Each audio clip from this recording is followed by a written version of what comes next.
Welcome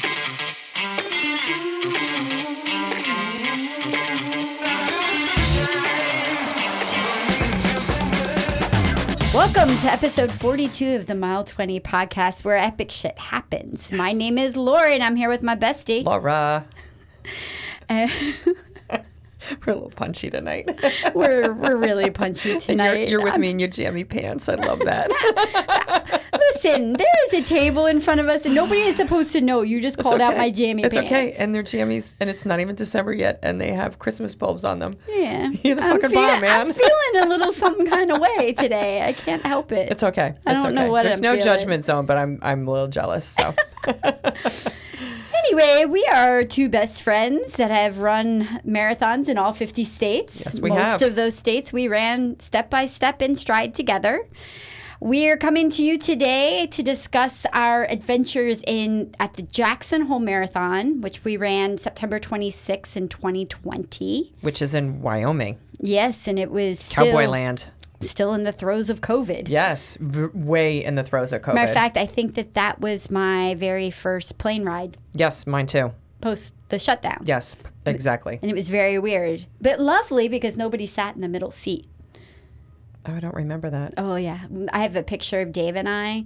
There was nobody in the middle seat between us because they were trying to space everybody out still. Oh, oh, yeah. Okay. It was nice. Yeah, I can't remember that, but I just remember that being kind of weird. Yeah. If there was any positives about COVID, not having somebody sit in the middle seat was kind of wonderful. Yeah, and everybody That's wearing masks. That was kind of nice. Yeah, that's true, too. Every, little sneeze and cough. Yeah, you're like, I'm going to get sick. Yeah, or why are they using their hands to cover their mouth? That's so disgusting. Yes. Anyway, we're digressing already, so you can tell what this episode's going to be like. It's going to be fun. Fun. Anyway, we will be discussing trail legs. Yeah, that was real. Gang of elk. Because believe it or not, that's what a group... Is that what a group of elk are called? Not a herd? Well, they can be called a herd, but the official term is gang. But you can call them a herd. It's not... But I just thought that was interesting. Oh, wow. Gang. Okay. Yep. And a moose antler. There were a lot of moose out there. There were a lot of moose. There's a lot of animals just in general out in the Wyoming area. Yeah, it's a beautiful thing. The Mile 20 beverage of the week. Yeah, so we, for new listeners, every week we choose a beverage, and it's 99.9% of the time it's an adult beverage. And the reason why we do this is to commemorate what we do in every single marathon, where we plant a alcoholic beverage at Mile 20. And we partake because when you hit Mile 20 in a marathon, that's usually when... you hit the wall and your body and your mind just start, kind of not cooperating with each other. Shit gets real. The shit gets real at Mile 20. Yes, it does. So we always just have a little cocktail. And, then we just kind of march on. And it kind of helps to... Makes the last 6 miles way more fun. And entertaining sometimes. That's all I'll say. Way more fun. So we tonight are drinking a bottle of Cabernet Sauvignon from Sonoma Valley. And it is from a winery that I've actually visited with Maddie called Flambeau. And Flambeau was started by a lawyer from New Orleans. And the Flambeau are the guys who actually used to light the gas lights down in New Orleans. Oh. I did not know that. So if you look at the wine bottle, when we go back upstairs, he actually the label has the Flambeau, the guy going and lighting the gas. That's cool. Yeah, I thought it was really cool. So absolutely fantastic wine. Now, Delicious. why are we drinking red? Well, it kind of commemorates, after the race in Jackson Hole, it was freezing out when we finished, and. Yes. I'm going to jump right to the end where we got back to our VRBO and we got into our jammies. Oh, it was heavenly. And we had some really, really great food in the house. The boys got food for us, and we had an absolutely delicious red wine. And there was a fire. And there was a fire in the fireplace. Yeah, and I absolutely good stuff. just loved that. So this is to commemorate, the fact that we drank a lot of red wine this weekend. Oh, my gosh. Yeah. So next up. What our epic week update? We usually get like, what have we been up to? Yeah. So last week I left on Wednesday and spent 2 full days. But I left on Wednesday, came back Saturday, and went up to Cranberry Lake, chasing snow. Oh, you had some snow too. I was so jealous. Yeah, I was excited. I was by myself with the dogs, so I enjoy spending time by myself and in solitude because I find a peace in that. At the same time, towards the end of it, I get a little antsy. Yeah, meeting people. I totally get it. Matter of fact, I felt kind of bad because Dave was hosting poker on Saturday night, and I walk in like with all my shit and start unpacking, and like the guys are all being sweet, like, "Hey, Lori, how are you?" I'm like, "I'm feral." I'm like, I haven't showered in 4 days. I never changed my clothes. I'm like, why did I pack all these clothes? I wore the same clothes for 4 days because I saw nobody else. Oh my God. And I'm like, I just can't talk to people right now. I was like, "Hi, I'm gonna go upstairs now and hide." Like, it was like way too much. I went from like complete solitude with the 2 dogs to like a house full of men playing poker. That's a lot. Yeah. I'm like, I hope nobody took offense. And he's like, no, most wives just say hello and get out of Dodge. I'm like, okay, good, thanks. And then Sunday we spent a good chunk of the day together. We did.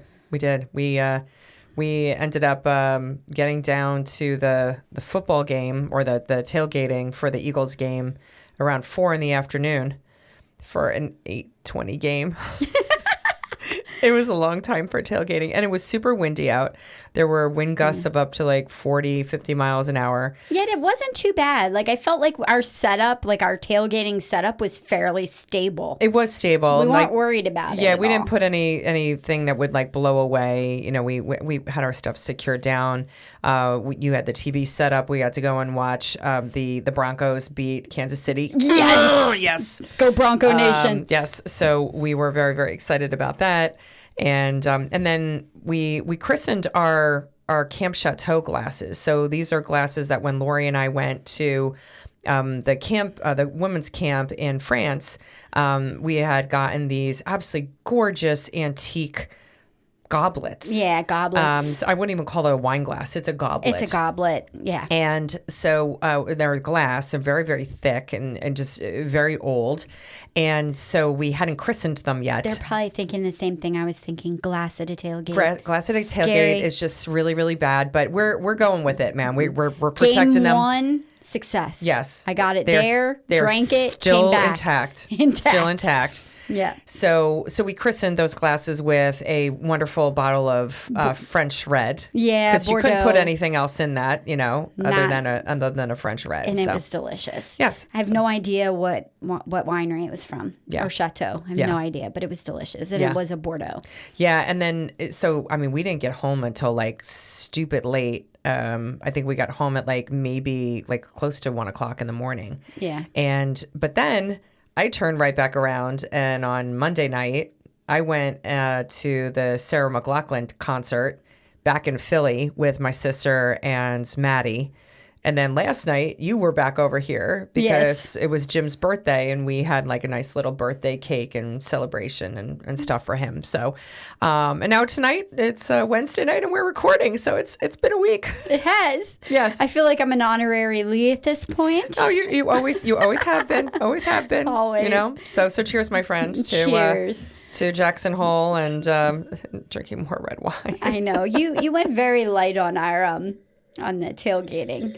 It was a lot. It was a lot. We were there for a long time. Yeah. Thank God Maggie drove me home. Yeah, and we met up with our friend Alyssa, who we also who was a former Delaware swim mom, as well as she was in Paris with us. Paris and at camp. with us, right? So so she was at the game. So we smuggled down 3 shots of Fireball down to her section, and then we gave hugs, we took pictures, and then we all went on our way. Yeah, no, it was a good time. It was great seeing her, though. Yeah, it was. Yeah. Are we ready to? Let's talk about Jackson Hole, Wyoming. So we're gonna try. This is gonna be kind of a 2-episode thing because we actually did 2 things on this trip. We did a thing. The beautiful thing about the Jackson Hole Marathon, and that being your choice as a Wyoming race, is that it is a destination race. I mean, it is nestled right at the foot of the Grand Tetons. So you have access to the Grand Teton National Park. There's like, what is it? Bridgeton? I don't know. There's another national forest that nestles up next to it. Plus, it's very convenient to visit Yellowstone. Oh, it totally while is. you're there as well. Totally is. So it's a destination race. Yes. A fabulous one. A fabulous one. So we were there. Were we there like about a week? Yeah, close to a week prior to the race. Yeah, because I think we arrived on the 17th. I think I flew home on the 27th. Yeah. That was 10 days. Yeah, we were there for a while. We were there for a while. Yeah. So it's going to get a little blurred, but we're going to try and keep it as separate as possible because prior to, and our next episode will be about, we hiked the Teton Crest Trail for 4 days and 3 nights. We actually hiked before the marathon, and we hiked over 40 miles in 4 days. Yes, and thousands of feet of elevation.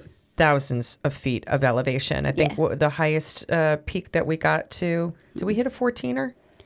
No, because we didn't we didn't really summit anything. Yeah. We just went through over some passes. I think it was like 12 was like the highest. I think it was some 1,000 feet. Yeah. So in an upcoming episode in 2 weeks. Yeah, 2 weeks, we'll talk about the hiking excursion. Really just getting into the backcountry, because next week we will be doing a recap of the Philly Marathon that we're running on Sunday. We're running that on this Sunday. So we'll do a recap of Philly, and then we'll jump back into the Teton Crest Trail and Wyoming. Yeah. So this one, I'm never going to ask why we chose this one, because it was really about the destination and really having this like other excursion, kind of around it. And I remember you like throwing that out there into the ether where it was like, hey, like, let's go backpacking. And then it was like, well, we got to go backpacking before the marathon. And I was like, okay, like I totally not. I don't know why I did it that way. I don't know. I probably because it was too late. You're starting to get into late September and weather starts to get more iffy later. Yeah. That's probably why we did it before versus after. I think it would have been hard either way. I think it would have been difficult either way if we had done the marathon before and then tried to do all of the hiking, or did the hiking first and then the marathon. So, yeah, either way, it was, rocking a hard place. Yeah. So, but it was hard. So, when we talk about the trail legs, as one of the overviews of our episode, I have to say that probably out of any race that we've run, like that was probably one of the races where I felt the most tired. I probably felt more tired going into that race than when we ran the double. When we ran 2 marathons. That's a good question. Yeah, when we ran the 2 marathons in one weekend. No, I definitely felt worse than the double. Did you? Yeah. Okay. Yeah. So we did have a 24-hour-ish. We had a day. A day and a half? Sort of, yeah. Yeah, because like we came off the trail, we had a half a day, and then we had a full day. Yeah. Yeah. And then we had the marathon. Because one day with your feet up is enough, right? And we didn't have our feet up. We were like, what were we? I don't even know. We went and saw like a bunch of buffalo, and we went in that iconic farmhouse that we went and did that, and then we did quite a bit. Yeah, we did. Yeah. So, but the beautiful thing about this particular race is that you have a lot of prairie scenery. So there's basically a trail that you hit at I think it's like mile 3 or 4, because you start in town. Yeah, it's really cool. You start by the antler arches, the elk antler arches. Oh, that's so cool. Like say Jackson Hole. Yeah. Or it says Jackson. I don't remember. There's a sign. Yeah. It's just kind of like the iconic visual of when you think of Jackson Hole, Wyoming. Yeah, and just at some point in time, no matter where you were running, you saw mountains. Yeah. And we both love the mountains. And and the Tetons in particular are very dramatic, because you just kind of like they're there, and they're granite, and they're just rugged. Regal. They're very regal. Like when we went to Glacier, you didn't really get to see those mountains until you were in those mountains. And you saw them, but you didn't really see them as well from the approach. Like you saw mountains, but not like the rugged. Not like the Tetons. Not like the Tetons. No. So they're kind of smaller in that way. Like because Glacier's big and dramatic also, but from within. But this is like from on the approach. It's just gorgeous. It's Totally just the most beautiful backdrop. And in particular, they're so dramatic. Like we went to that TA Molten barn. Yeah. I mean, it was really like that view. So the TA Molten Barn, it's on Mormon Row. So there are a lot of like homestead buildings like in this particular area. Yeah. And that barn is one of the most photographed barns in the entire world. It is gorgeous. And it's because exactly what you're talking about. The Tetons are right behind it. And it's just like when I was looking back at our photos, I am sitting there thinking, can you imagine it being a homesteader and you're like going out in the morning to feed your chickens and like no. There's the Grand Tetons. No, and more specifically that like people made their way into this area and then built these buildings. Well, you know what they saw the Tetons and went, fuck that. Screw that. Done. I'm staying right here. This is it. I'm good. That is totally it, my friend. But this was a cool race because it was point to point. And so you never had to see anything twice, which I appreciated.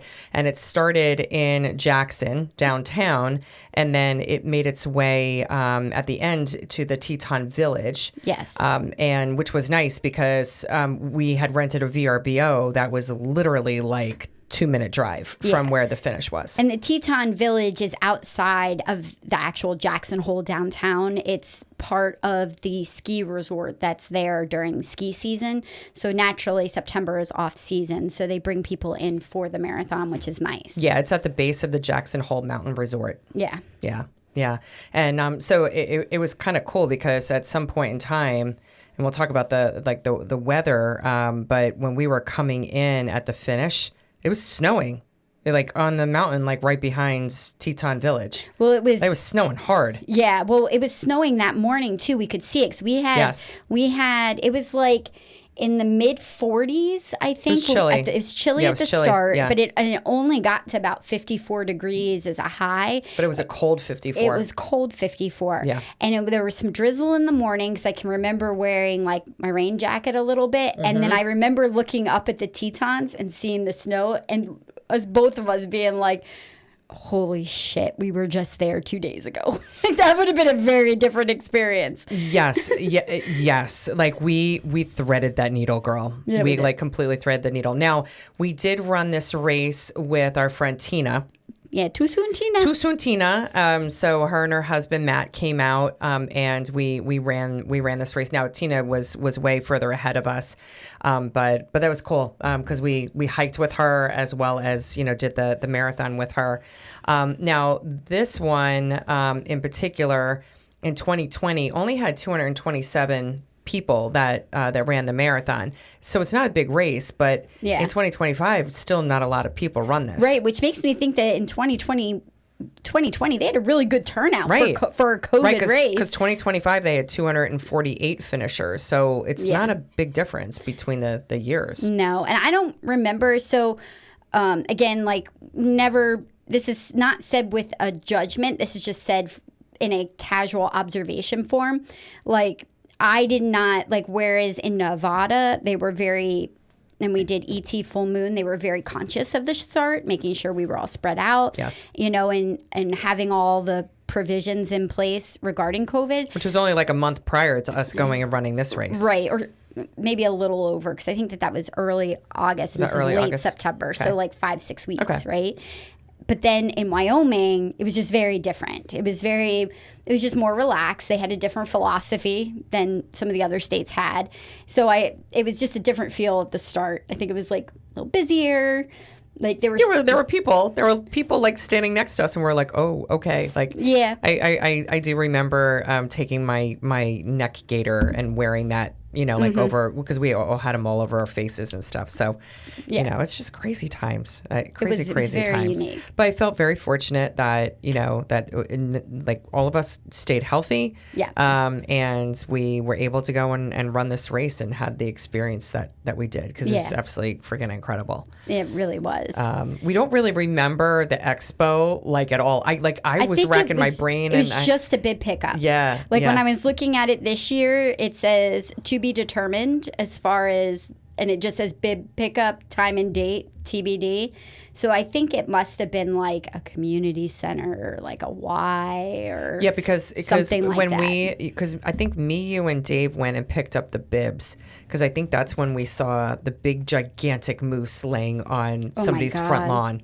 Like this thing, like was huge. The one antler. If you put you and I together, I think the antler was still bigger than us. It was big. And that was when it was like, hey, could you imagine where like you're a teenage kid going, Mom, I can't take the garbage out. There's a moose sitting out on the lawn. I know. I'm like, can you imagine like having to be conscious of the fact that that could even be a possibility? You can't just walk outside of your house, like absent-minded, absent-mindedly. oh yeah, like oh darn, I forgot and don't the ever keys. prop your door open. You know, Right. It's like that would be crazy. You know. Yeah. But the night before we went and ran the race, we did go and eat at a place called Still West, which is in downtown Jackson. Oh, I thought we went to Villaggio. It was an Italian place. Oh no, I had Still West as one of the places, like a picture of the night. Maybe we grabbed a drink there.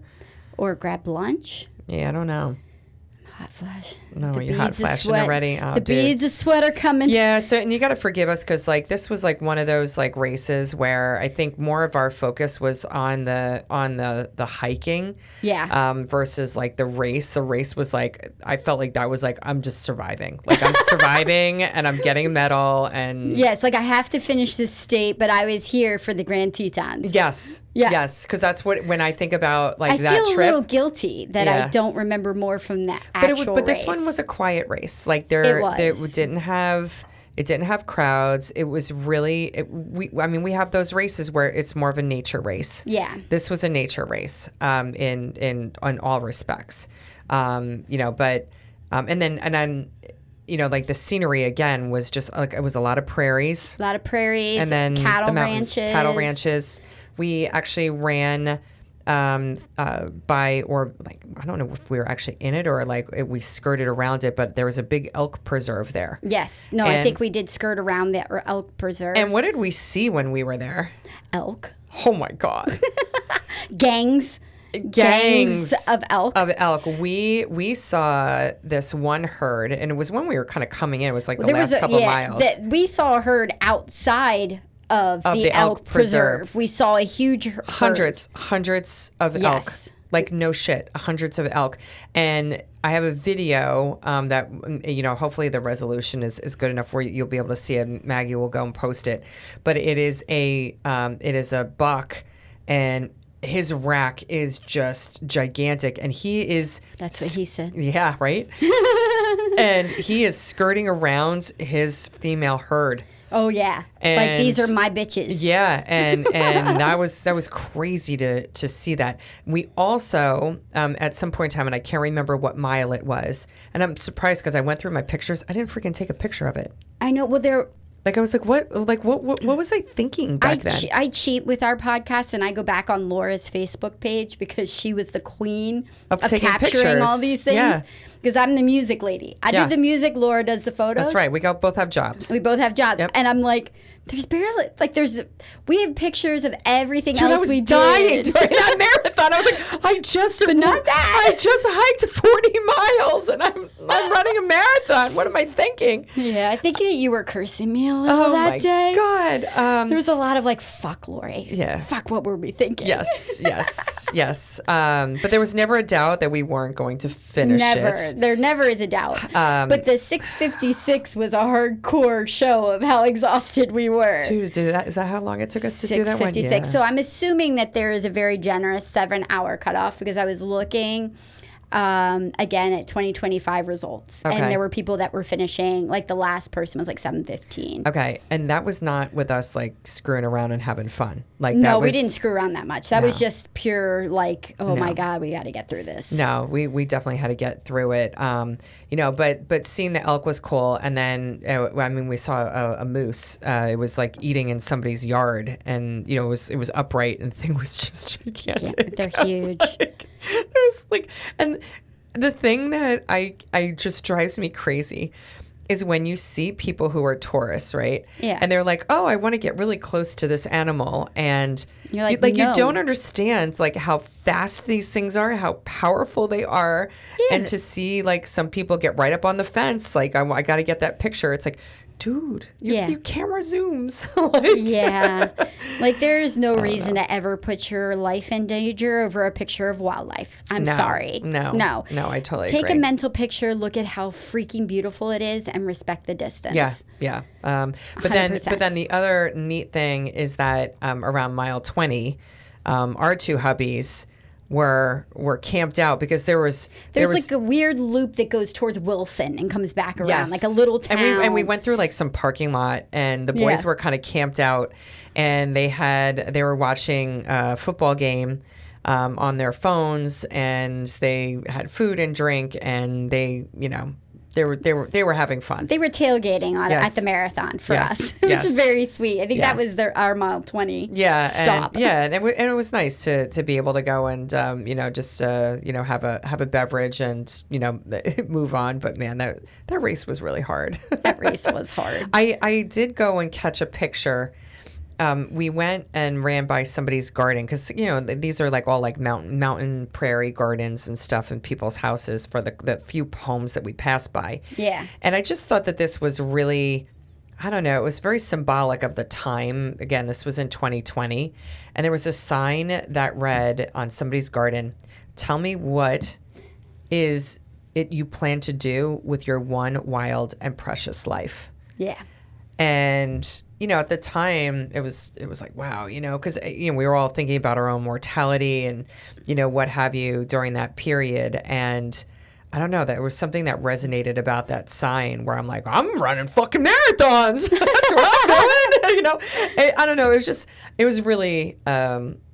just really profound during that time period. And because you're like, wild. I am wild. This is wild, right? And this is precious. Like, right? Yes, I'm feeling that at this moment. And that's exactly. You I'm doing it. You don't have to ask me about what I want to do because I'm actually sitting here doing it. Yeah.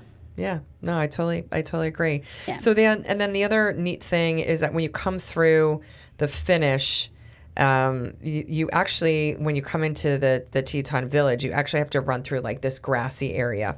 Oh yeah. That kind of sucked. I didn't like that. It was kind of like off-roading. Yeah, and your legs are already kind of like, like just not feeling great, and then to have like the lack of stability. Or was that just us? It was a combination of us and the running and the hiking and everything, but I just remember running across the grass. But the cool thing at the end was that they had an actual moose antler. Yes. Right. So that was our reference to the moose antlers, and you get your picture, taken holding the moose antler, with your medal. Did it say finisher, like Jackson Hole Marathon finisher, or something like that? Yeah, it definitely referenced the marathon on it. Yeah, it was really cool. Yeah, it was very unique. It was. It was a very Wyoming finish. It definitely was.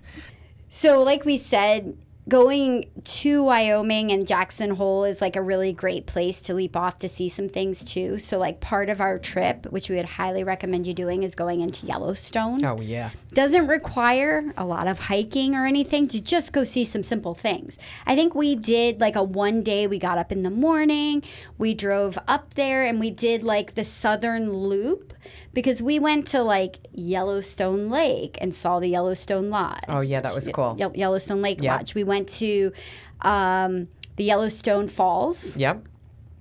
We did hike up we did do like a 2-mile hike and went and saw the up top view of the Grand Prismatic. Yes. We went to Old Faithful. That's where I drank a bottle of wine by myself. Do you remember that? Yes, you were in the back of the car. And the Woo! boys freaking like I think Dave drove us back back into Wyoming, and we were having a good time in the back. I think we were like doing like car karaoke, like 80s and 90s music. It was awful, fun but probably awful for them. Nah, that's not our problem. That's theirs. Yeah, we got to see a really cool. I can remember on the loop right off the road there was a dead elk. Yes. that had attracted a bear. Yes. So we were able to see a bear, which was super cool. It was a black bear, wasn't it? I think it was a black. It looked dark in the pictures. Yeah. Yeah. Yeah, that was really, really neat. I appreciated the fact that like we just said, you know what, we got the time, let's go and do it. And that's what I appreciate, like when we travel with you and Dave, like you guys are always like game to go and like do something. Like it's like, screw it, man. Like, you know, you never know when you're going to be back here, you know, Exactly. let's like take it in. So we have a similar traveling philosophy. We do. I think that's why we travel really, really well together. We don't have to always be on an itinerary. No. You know, we just kind of wing it. And like, if something looks cool, we're going to stop. Yeah. You know, but the other thing that we always make sure that we do anytime we hit a national park is you got to get your picture with the national park sign. Of course you do. Right? Yes. I mean, it's 100%. like iconic. It's iconic. You know what? What? We should, for all the national parks we've been to, I know you've been to a couple more than me, but like we should do some kind of like picture montage of like just. Hell, we could do an episode about national parks. Oh my God, yeah. I love the national parks. I know. I'm glad that they're opening back up again. I am too. I just want to make sure that land is protected. Yes, totally agree. So important. Totally agree. Just going back to one of the cool things that we crossed over the Snake River. Yes, we did. And that was really neat. Yes. There is actually a really cool brewing. Yes. There's a Snake River Brewing Company in Jackson Hole, which was very nice. Dave and I don't know what you and Jim were doing when we first got there. Because Dave and I were by ourselves at the brewery at the start. I think it was before we met you. Yeah. So I don't know if I don't think we went on the same flight together. I don't think we did. So I think maybe we got there before you guys did. Yeah. But then I don't know what we did with our luggage. Snake? This is so bad. It's so bad. 5 years ago, I cannot remember. But then there are other races where I could remember like exactly like every single thing that I ate for the meal. Well, clearly we were doing details about like Boston in 2017. But dude, I could tell you everything about the Teton Crest Trail. I know, we're gonna get real deep next week or 2 weeks. But look, even though like the details on this aren't as deep as maybe some of the other races we've run, I loved this race, and because it was small town. Everything was really, really well organized. It was nice to be on a designated trail and not pushed off to the shoulder of a road. That was very nice. And you were on this like a bike trail, running bike trail for almost the entire marathon. Yeah, it was. This thing ran throughout like so many different areas. And it wasn't concrete. No, it was blacktop. Yeah, it was very nice. And it was very, very well paved, like not kind of sketch when it comes to like holes or pitted or anything like that.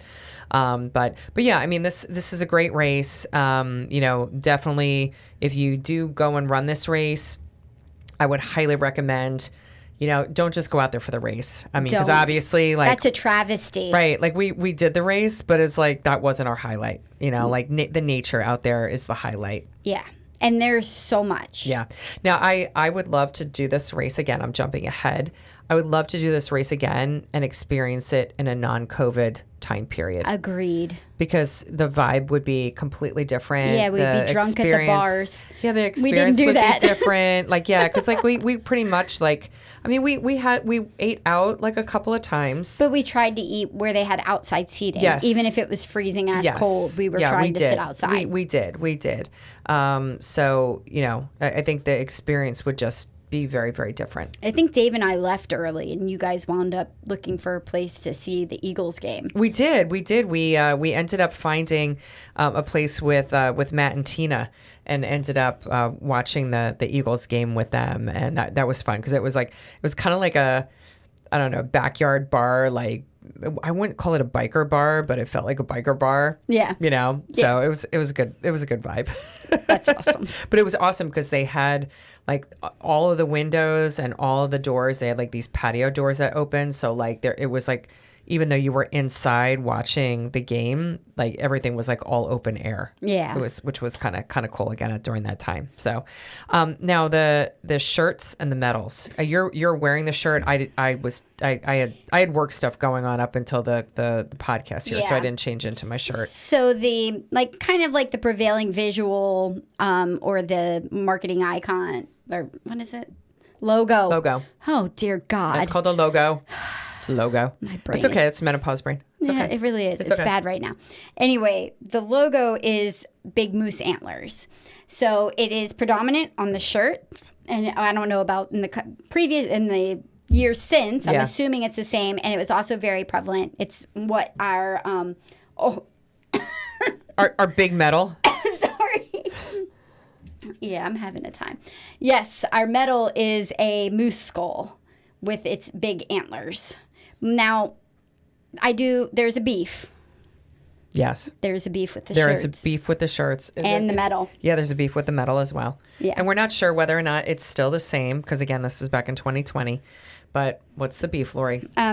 Because Maggie called it out. Yeah, well, and the shirt doesn't have a year on it. So No. the shirt doesn't have a year, and then it has the full marathon and the half marathon on the shirt. Right. And on the medal.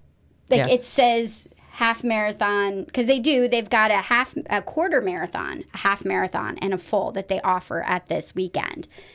But there should be a distinction between the three. Absolutely, because when you see folks after the race and they're wearing the race shirt or they have the medal on, nobody knows whether or not you ran the marathon or the half marathon. And the effort is twice as hard. And for some people, that's not a big deal. But for those of us who are marathoners, that's a big freaking deal. Yeah. Because it's like, dude, I earned the right to wear a shirt that says marathon on it. Yeah. And yours should say half marathon on it. We're a little that way.